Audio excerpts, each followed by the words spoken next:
Hello friends, welcome back to Siddhi Shines channel.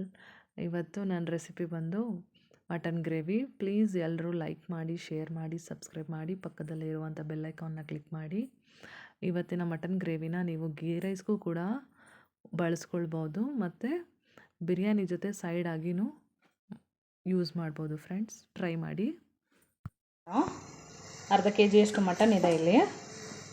ಇದು mutton ಗ್ರೇವಿಗೆ ಮೆಣಸು, ಹಸಿರು ಮೆಣಸಿನಕಾಯಿ, ಬೆಳ್ಳುಳ್ಳಿ, 2 ಈರುಳ್ಳಿ, ಶುಂಠಿ, ಕೊತ್ತಂಬರಿ ಸೊಪ್ಪು ಮತ್ತು ಉಪ್ಪು ರುಬ್ಬಲಿಕ್ಕೆ ಹಾಕ್ತಾಯಿದ್ದೀನಿ. ಇಷ್ಟು ಹಾಕ್ಕೊಳ್ತಾ ಇದ್ದೀನಿ ರುಬ್ಬಲಿಕ್ಕೆ. ಈಗ ತೋರಿಸಿದ್ನಲ್ಲ, ಅದನ್ನು ರುಬ್ಕೊಂಡು ಬರ್ತಾಯಿದ್ದೀನಿ.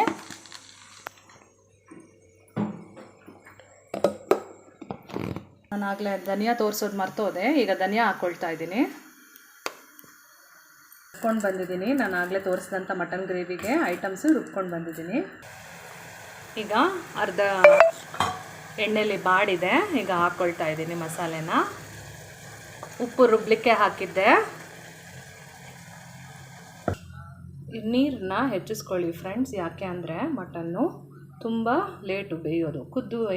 ಕೂಗಿ ಗ್ರೇವಿ ಗಟ್ಟಿ ಆಗುತ್ತೆ. ಓಕೆ,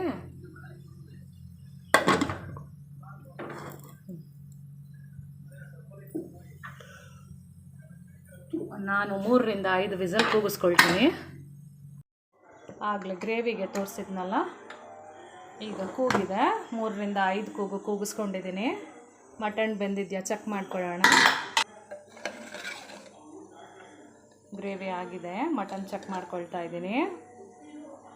ನೋಡಿ ಫ್ರೆಂಡ್ಸ್, ಕಟ್ ಆಗ್ತಾ ಇದೆ. ಟೇಸ್ಟ್ ನೋಡಿದೆ. ಮಟನ್ ಕೂಡ ತುಂಬ ಚೆನ್ನಾಗಿ ಬಂದಿದೆ ಮತ್ತು ಗ್ರೇವಿ ಕೂಡ ಆಸಮ್ ಆಗಿ ಬಂದಿದೆ ಫ್ರೆಂಡ್ಸ್. ನೀವು ಒಂದು ಸತಿ ಟ್ರೈ ಮಾಡಿ. ನನ್ನ ಚಾನಲ್ನ ಸಬ್ಸ್ಕ್ರೈಬ್ ಮಾಡಿ. Thank you friends.